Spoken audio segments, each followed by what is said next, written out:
Russia Ukraine যুদ্ধ বন্ধে যুক্তরাষ্ট্রের প্রেসিডেন্ট ডোনাল্ড ট্রাম্প কোনো পররাষ্ট্র মন্ত্রীকে দায়িত্ব দেননি, বরং বিশ্বের অন্যতম প্রভাবশালী নেতা রুশ প্রেসিডেন্ট ভ্লাদিমির পুতিনের সঙ্গে সম্ভাব্য একটি চুক্তির জন্য ট্রাম্প এমন একজনকে ক্রেমলিনে পাঠান যার কূটনৈতিক কোনো অভিজ্ঞতা নেই। সে ব্যক্তি আর কেউ নন, তার ব্যক্তিগত বন্ধু, গলফ সঙ্গী এবং billionaire real estate developer Steve Witkoff.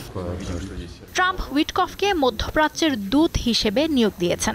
যুক্তরাষ্ট্রের ব্রঙ্কসে জন্ম নেওয়া এই ব্যবসায়ীকে পূর্ব ইউরোপের সংঘাত বন্ধের আলোচনার দায়িত্ব দিয়েছেন ট্রাম্প।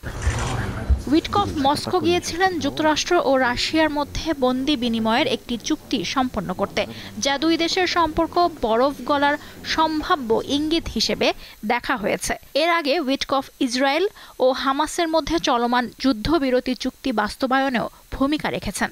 আবার উইটকফ যখন আনুষ্ঠানিকভাবে তার পদে দায়িত্ব পাননি, তখনও উইটকফ চুক্তির আগে তেল আবিব গিয়ে ইসরায়েলের প্রধানমন্ত্রী নেতানিয়াহুর সঙ্গে দেখা করেন। এখন উইটকফ আবারও মধ্যপ্রাচ্যে যাচ্ছেন। তিনি এমন এক সময়ে সৌদি আরব যাচ্ছেন যখন দেশটিতে রাশিয়া ইউক্রেন যুদ্ধের বিষয়ে প্রথম মার্কিন রুশ সরাসরি আলোচনা অনুষ্ঠিত হবে।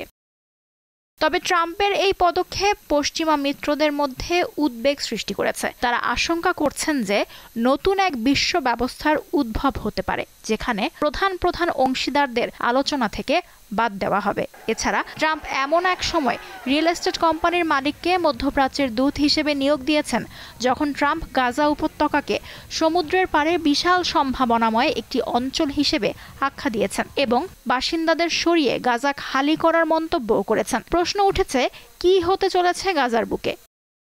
এই উইটকফ কে, যাকে মার্কিন গণমাধ্যম ম্যান ইন দ্য রুম বলে অভিহিত করছে এবং যিনি গুরুত্বপূর্ণ আন্তর্জাতিক আলোচনার কেন্দ্রে রয়েছেন?